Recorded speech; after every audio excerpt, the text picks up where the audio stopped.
नमस्कार, मी डॉक्टर पांढरे विडे. आज आपण शिक्षणाचा अर्थ म्हणजे काय याविषयी माहिती पाहणार आहोत.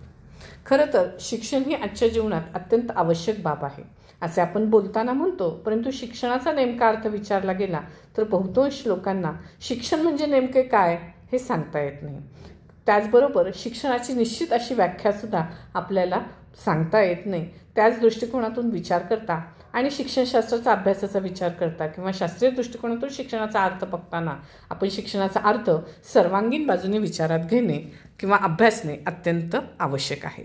आता शिक्षणाचा प्रचलित म्हणजे काय, तो सहज बोलला जातो किंवा सहज आपण जाता जाता ज्या शिक्षण म्हणजे काय असं ज्यावेळेस म्हणतो त्यावेळेस त्याचा अर्थ सांगताना आपण शिक्षण म्हणजे काय तर शाळेत जाणे, शिकणे, साक्षरता, पदवी प्राप्त करणे, परीक्षा देणे, ज्ञान, विद्वत्ता, बुद्धिमत्ता ह्या शिक्षणाच्या प्रचलित अर्थामध्ये ह्या विविध प्रकारची आपण वक्तव्य करतो किंवा विविध प्रकारे आपण बोलतो. ह्या बाबी त्या शिक्षणाच्या प्रचलित किंवा मर्यादित अर्थाने आपण विचारात घेतो. आणि त्याचबरोबर आपल्याला शिक्षणाचा शास्त्रीय अर्थ ज्यावेळेस विचारात घेतला जातो त्यावेळेस आपण लक्षात घ्यायचं की शास्त्रीय म्हणजे शास्त्रशुद्ध योग्य प्रकारचा अर्थ आपण ज्यावेळेस विचारात घेतो त्यावेळेस आपण इथं सांगू शकतो की व्यक्तीमध्ये योग्य तो बदल, चांगला बदल, शिक्षणाने आपण जो बदल घडतो तो चांगलाच असतो. योग्य ते बदल, व्यक्तीचा योग्य विकास, व्यक्तीला योग्य वळण लावणे, योग्य मार्ग निवडणे, अशा प्रकारे आपण शिक्षणाचा शास्त्रीय अर्थ विचारात घेऊ शकतो. एकंदरच व्यक्तीला चांगला सकारात्मक बदल आपण ज्यामध्ये दिसून येतो ते म्हणजे शिक्षण होय. आता शिक्षणाचा उत्पत्ती अर्थ म्हणजे काय तर उगम, ज्याच्यामधून शिक्षण हा शब्द विकसित झाला त्या शब्दाचा अर्थ आपण बघूया. तर शास ह्या मूळ संस्कृत धातूपासून शिक्षण ह्या शब्दाची निर्मिती झाली. आता शास म्हणजे काय, सूचना देणे, शिकविणे, शिस्त लावणे.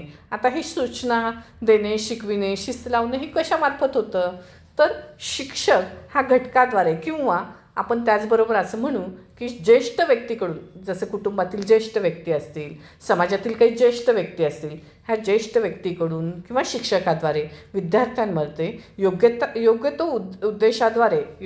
उद्देशाद्वारे बदल घडविणे म्हणजे शिक्षण होय. म्हणजे त्याच्यामध्ये चांगला बदल घडविण्यासाठी योग्य उद्देश समोर ठेवला जातो आणि त्याद्वारे विद्यार्थ्याला शिकविलं जातं, त्याला शिक्षण असं म्हणायचं. आता त्याचबरोबर शिक्षणाला विद्या हा समानार्थी शब्द आपण वापरतो. विद्या म्हणजे हा संस्कृत धातूपासून निर्माण झालेला आहे, तर विद ह्या संस्कृत धातूपासून विद्या हा शब्द निर्माण झाला.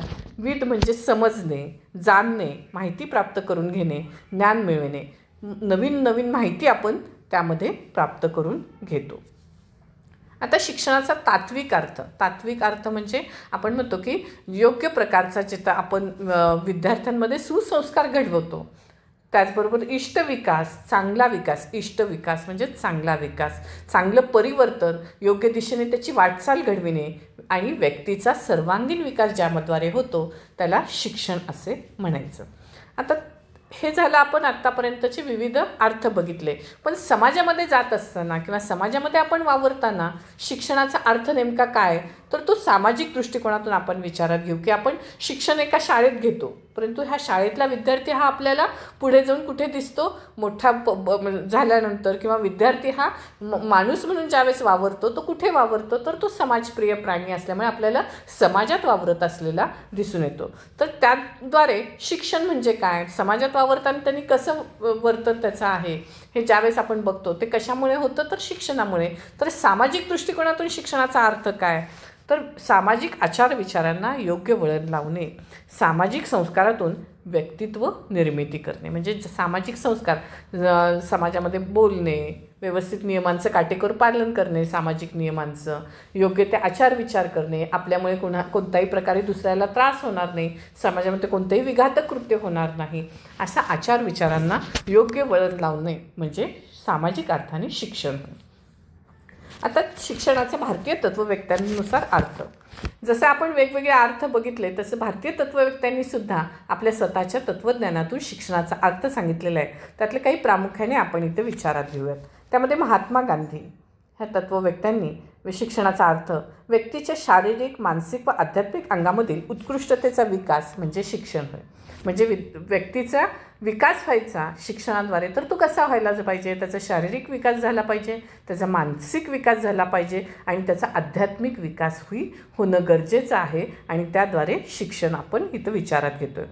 तसेच विनोबा भावे, शिक्षण कोणतीही नवीन गोष्ट नव्याने निर्माण करत नाही व अस्तित्वात आणण्याचे कार्य करत नाही. शिक्षण हे काही नवीन नाही आहे, कोणती नवीन गोष्ट नाही आहे, परंतु काय कार्य करत नाही तर ते सुप्त असतं शरीरामध्ये, व्यक्तीच्या शरीरामध्ये ते सुप्त असतं आणि त्या सुप्त चैतन्याला व निद्रिस्त शक्तीला जागृत करण्याचे कार्य शिक्षण करतं. म्हणजे आपण असं म्हणूयात की आपण समाजामध्ये गेल्यानंतर कसं वर्तन करावं हे आपल्या मनामध्ये हे असतं, परंतु त्याला जागृत करण्याचं कार्य हे शिक्षण करतं, असं विनोबा भावे म्हणतात.